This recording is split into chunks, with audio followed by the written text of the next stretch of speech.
ओम शांति। जय श्री राधे कृष्णा।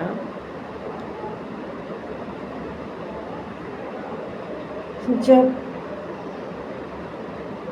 आपकी परिस्थितियाँ आपके प्रतिकूल होती हैं, जब कुछ भी समझ नहीं आता है, दिमाग काम नहीं करता है, तब आपके द्वारा लोगों के प्रति व्यवहार और आपके अपनों के साथ संबंध ही काम आते हैं। तो हमें यही देखना है कि हमारे जीवन में ज़रूरी चीज़ क्या है। फर्स्ट चीज़ है अपने स्वास्थ्य का ध्यान रखना। यदि आपका स्वास्थ्य सही है तो सब सही है। कहते नहीं, पहला सुख निरोगी काया, दूसरा सुख घर में माया, दूसरे नंबर पे आता है पैसा, यानी कि माया या जो भी है, तो उसको कमाने पर ध्यान देना चाहिए। पहला अपना स्वास्थ्य पर, दूसरा अपनी इनकम पर। पहला सुख निरोगी काया, दूसरा सुख घर में माया, तीसरा सुख शुद्ध आज्ञाकारी। तीसरे नंबर पे आता है अपना परिवार, अपने बच्चे, अपनी फैमिली। वो यदि हमारी आज्ञा अनुसार चल रहे हैं तो हम हर चीज़ में सुखी हैं। तन से भी सुखी है, धन से भी सुखी है और संतान से भी सुखी है।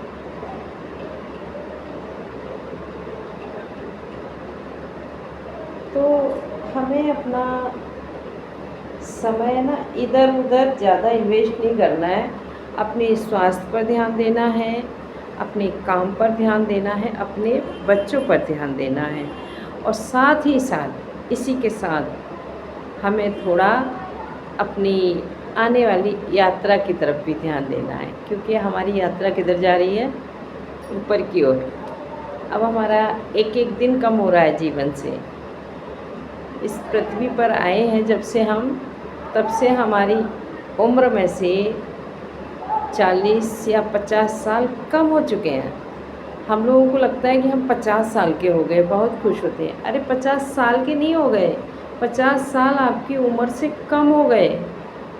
अब प्लस कितना बचा आपका?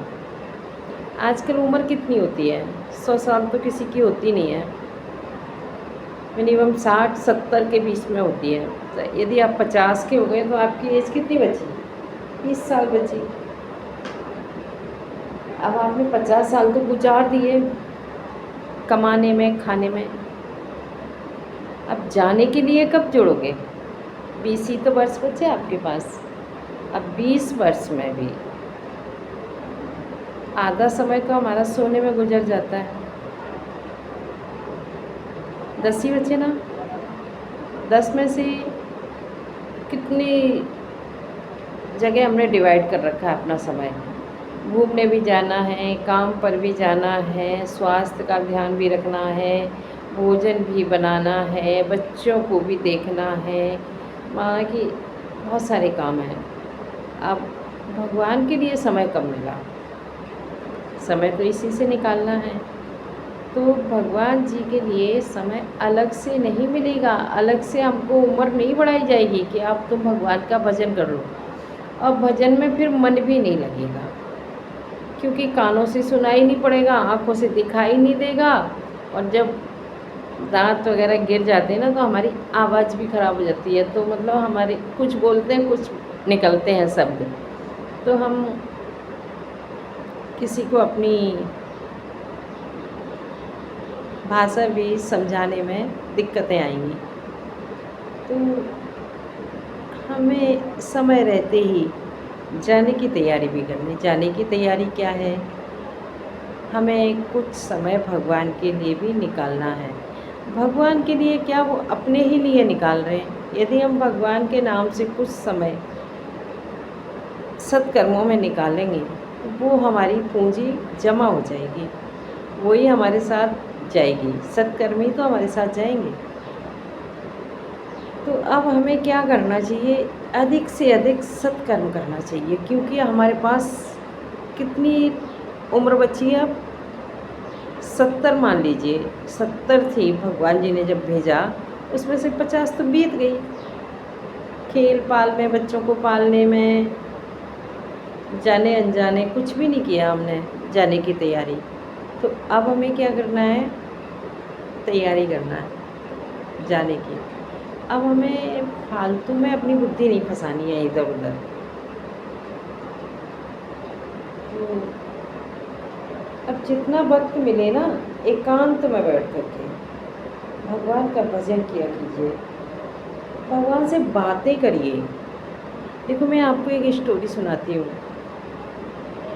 एक बार एक बच्चा था, बकरी चराने जाया करता था बीहड़ में। तो जंगल में बकरी चरा रहा था। बकरियां अपने फूल पत्तियां जो भी झाड़ झंकार थे उनमें चर रही थी, अपना पेट भर रही थी। और जो बकरी लेके गया था वो बेटा लड़का जो अकेला बैठा हुआ था, अकेला बैठा था, उसके दिमाग में आया जिस तरह से मैंने अपनी बकरियों को छोड़ दिया, वो अपना पेट भर रही हैं, मैं यहाँ बोर हो रहा हूँ अकेला बैठा हुआ। तो इसी प्रकार से भगवान ने हम लोगों को नीचे छोड़ दिया है कि हम सब आत्मा इस दुनिया में विचरण तो कर रही हैं, छोड़ दिया है। मैं अकेला बैठा हूँ, इसे भगवान भी ऊपर अकेला बैठा बैठा देख रहा होगा हम लोगों को, जैसे मैं बकरियों को देख रहा हूँ। तो उसने कहा भगवान भी फ्री है, मैं भी फ्री हूँ, तो मैं भगवान जी से बातें करता हूँ। तो वो ज़ोर ज़ोर से, सुनसान जंगल था, वहाँ बकरियाँ चल रही थी बीहड़, ज़ोर ज़ोर से भगवान जी से बातें करने लगा। एक दिन उसने भगवान से बातें की तो उसे ऐसा आभास हुआ जैसे भगवान जी उसकी बातों को सुनते हैं और उसको उत्तर भी देते हैं। उत्तर माना ऐसे फेस टू फेस तो नहीं देते हैं, लेकिन उसको कुछ आभास होता है कि हाँ मेरी बातों को कोई सुनता है। तो वो अपने घर की सारी बातें करता था भगवान जी से। आज भगवान जी मैं बकरियों को लाने से पहले ये भोजन खा के आया हूँ, अब घर जाके ऐसा करूँगा, ऐसा होगा वैसा होगा, अपनी सारी दिनचर्या भगवान को सुनाता था, जैसे मैंने आज क्या क्या किया। तो भगवान जी सुनते थे उसकी बातें, बड़े खुश होते थे। एक दिन क्या हुआ, उधर से एक कोई सन्यासी निकले। उन्होंने देखा इस सुनसान जंगल में इतनी ज़ोर ज़ोर से भगवान भगवान करके बातें कौन कर रहा है। वैसी बातें करता तो कहता था भगवान जी आज मैंने ये किया, भगवान जी आज मैंने ये किया। तो वो जो सन्यासी थे उस लड़के के पास आए और उससे बोले क्या कर रहा है। लड़का बेचारा छोटा ही था, शक पका गया। उसने कहा कुछ नहीं गुरुजी। उसने कहा कुछ तो कर रहे हो। उसने कहा कुछ नहीं। अब बच्चे कहते ना, अब बच्चे मन के सच्चे। उसने बता दिया नहीं नहीं मैं कुछ नहीं कर रहा था, मैं तो बातें कर रहा था। तो वो सन्यासी बोले यहाँ तो कोई भी नहीं दिख रहा, आप बातें किससे कर रहे थे। मैंने कहा मैं भगवान जी से बातें कर रहा था। ये भगवान जी से बातें कर रहा था, इतनी तेज़ तेज़ बातें कर रहा था भगवान जी से। ऐसे बातें की जाती हैं भगवान जी से जैसे तू करता है। उसने कहा फिर कैसे करते हैं गुरुजी, मुझे तो नहीं पता। उन्होंने कहा रुक मैं तुझे बताता हूँ भगवान जी से बातें कैसे करनी चाहिए। तो उन गुरुजी ने एक श्लोक लिख करके उस बच्चे को दे दिया और कहा तो यहाँ जब भी बैठा कर फालतू समय में इसी श्लोक का चिंतन किया करो और इस श्लोक को बोला करो। उसने कहा ठीक है। बच्चा भी बहुत खुश हो गया, गुरुजी भी बहुत खुश हो गए। गुरुजी अपने स्थान पर चले गए और बच्चा वो मंत्र पढ़ने लगा। मंत्र पूरा संस्कृत में था। उस बच्चे को उसका अर्थ भी नहीं समझ आ रहा था कि इसका अर्थ क्या होता है, लेकिन वो रटे जा रहा था, पढ़े जा रहा था बड़ी भावना से। और इधर वो सन्यासी जब अपनी कुटिया में पहुँचे तो शाम को उन्होंने भगवान जी का धूप दीप जो भी जलाया, आरती पूजा करने के बाद, भोजन वोजन करने के बाद लेटे। तो रात में भगवान जी उनके स्वप्न में आए और बोले, अब वो तो बड़ा खुश था। उसने आरती करते समय कहा आज मैंने एक बच्चे को गुरु दक्षिणा दे दी और भगवान जी से मिला दिया। अब भगवान जी उनके सन्यासी के स्वप्न में आके बोले, अरे मूर्ख, तूने मुझे उससे मिलाया नहीं, मुझे उससे दूर कर दिया। कितना प्यारा बच्चा था, मुझे अपने दिल की सारी बातें बताता था और मुझे भी उसकी बातें सुनने में बहुत आनंद आता था। अब मैं भी उसकी बातों को बड़े ध्यान से सुनता था और वो बच्चा बड़ा खुश होकर के मुझसे बातें किया करता था। हम दोनों ही बहुत खुश थे और तूने आकर के हम लोगों को अलग कर दिया। तूने पाप कमाया, तूने कोई पुण्य नहीं कमाया। सन्यासी ने कहा, फिर क्या करना चाहिए? कि उस बच्चे से उस मंत्र को वापस लेके आओ। और वो जैसे मुझसे बातें करता था, बस मुझे उसकी वही बातें पसंद थी। सन्यासी की नींद टूटी। सन्यासी अचंभित हो गया कि मैं कितने सालों से भगवान जी की साधना कर रहा हूँ, मुझे कभी भगवान जी ने इस तरीके से बातें नहीं की, लेकिन इस बच्चे से भगवान जी बातें करते हैं और सुनते हैं। सन्यासी को बड़ी उत्सुकता हुई। वो दोबारा से उसी स्थान पर पहुँचे जहाँ उनको वो बच्चा मिला था। बच्चा फिर वही कर रहा था, मंत्र पढ़ रहा था, वही जो गुरुजी ने दिया था। गुरुजी फिर से वहाँ पहुँचे। लड़का फिर से उनको देखकर शक पक्का गया। बोला, गुरुजी मैं सीख रहा हूँ मंत्र, अभी मुझे अच्छे से याद नहीं हुआ, इसलिए मैं देख देख कर पढ़ रहा हूँ, जब सीख लूँगा फिर बिना देखे बोला करूँगा। गुरुजी ने कहा, नहीं बेटा, तुम्हें मंत्र रटने की कोई ज़रूरत नहीं है। तुम जैसे बातें करते थे उसी भाषा में बातें करो। मंत्र मेरा मुझे वापस दे दो। बच्चे की कुछ समझ में नहीं आया। बच्चे ने कहा, आप हमसे नाराज़ हैं क्या? उन्होंने कहा, नहीं बेटा, मैं तुमसे नाराज़ नहीं हूँ, बल्कि गुरु मैं नहीं, मेरे गुरु तुम हो। क्योंकि तुम्हारी वजह से आज मुझे ये शिक्षा मिली कि ये दीप जलाने से, धूप जलाने से, फूल चढ़ाने से, फल चढ़ाने से, भोग लगाने से भगवान की प्राप्ति नहीं होती है। क्योंकि भगवान के जब शरीर ही नहीं है तो भगवान को इन चीज़ों की ज़रूरत ही नहीं है। यदि भगवान के शरीर होता फिर भगवान को भी इन सब चीज़ों की आवश्यकता होती, और इस सब चीज़ों की आवश्यकता तो हमें भी पड़ती है। फिर हम में और भगवान में फ़र्क ही क्या रहता। इसीलिए उसको कहते हैं ना, दाता, देने वाला। जिसको कुछ नहीं चाहिए वही दे सकता है। तभी तो परमात्मा को ज्योति रूप कहा गया है। आपने देखा है शिवलिंग, 12 जो ज्योतिर्लिंगम हैं, जैसे केदारनाथ, बद्रीनाथ, पशुपतिनाथ, मल्लिकार्जुन, विश्वनाथ, बहुत सारे हैं ना, 12 ज्योतिर्लिंगम में। सारे की मुझे नाम याद नहीं आ रहे अभी। इन सब में ज्योति जलाई गई है। तो भगवान ज्योति स्वरूप है। तभी तो गीता में भी कहा गया है ना कि हजारों सूर्य से भी ज़्यादा तेजोमय है। तो इतना तेज नहीं है कि हम उसको देख ना सकें, उसको हम मन बुद्धि से देख सकते हैं। भगवान को इन आँखों से नहीं देख सकते, क्योंकि ये आँखें चमड़े की हैं और मिटने वाली हैं। मिटने वाली चीज़ से अविनाशी चीज़ नहीं देखी जाती, और भगवान तो कभी मिटता नहीं, वो तो अजर अमर अविनाशी है। तो अविनाशी जो चीज़ होती है उसके द्वारा ही अविनाशी चीज़ को देखा जाता है।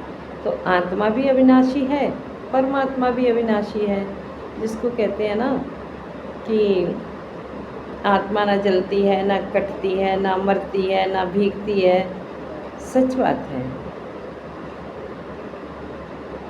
जब हम आत्मा समझकर उसको याद करते हैं ना, तो भगवान जी से हमारा कनेक्शन जुट जाता है और हम उनसे अपने दिल की बातें करते हैं। हम लोग भी जब मेडिटेशन करते हैं ना, मेडिटेशन में क्या करते हैं, मेडिटेशन यानी योग करते हैं। तो योग में हम लोग बाबा से बातें ही तो करते हैं, भगवान जी से। तो अपने दिन, सारे दिन की दिनचर्या, आज मैं इतने बजे जगा, आज मैंने ये काम किया बाबा, आज मैंने ये किया बाबा, अब कल मैं ये करूँगा। तो फिर बाबा भी मेरी बुद्धि को टच करते हैं। यदि उन्हें कराना होता है तब तो मेरा मन खुश रहता है, प्रफुल्लित रहता है और वो काम हमारा सफल होता है। लेकिन जो काम हम सोचते हैं और मेरा मन खराब होता है, अंदर से उत्साह नहीं होता है, तो समझ जाना चाहिए कि भगवान नहीं चाहते कि आप उस कार्य को करें, वो काम हमको नहीं करना चाहिए। तो जीवन में बस अच्छे संबंध बनाइए, सबसे बनाइए, सबके साथ साथ परमात्मा से बनाइए। परमात्मा का संग ही लास्ट में काम आएगा, कोई काम नहीं आएगा। वो कहते हैं झूठी माया झूठी काया झूठा जग संसार, सत्य केवल परमात्मा। कहते हैं गॉड इज ट्रुथ। तो मैं ये कहना चाहूँगी, अपना जो समय है ना, भगवान को याद करने में बिताइए। जब हम अकेले रहना सीख जाते हैं ना, अकेले बैठना सीख जाते हैं, तो हमें भीड़ की ज़रूरत नहीं होती है। अकेले में बहुत खुश रहते हैं। हम अकेले सिर्फ दिखाई देते हैं, अकेले नहीं रहते हैं, हमारे साथ परमात्मा रहता है। कहते नहीं, तुम तो यहीं कहीं बाबा मेरे साथ साथ हो, आते नजर नहीं मेरे आस पास हो। तो भगवान है ना, हमारे आसपास ही होता है, हमें उसकी अनुभूति होती है। तो कहते हैं ना, शिव भक्त को कभी अकेला नहीं समझना चाहिए, वो कभी अकेला नहीं होता है।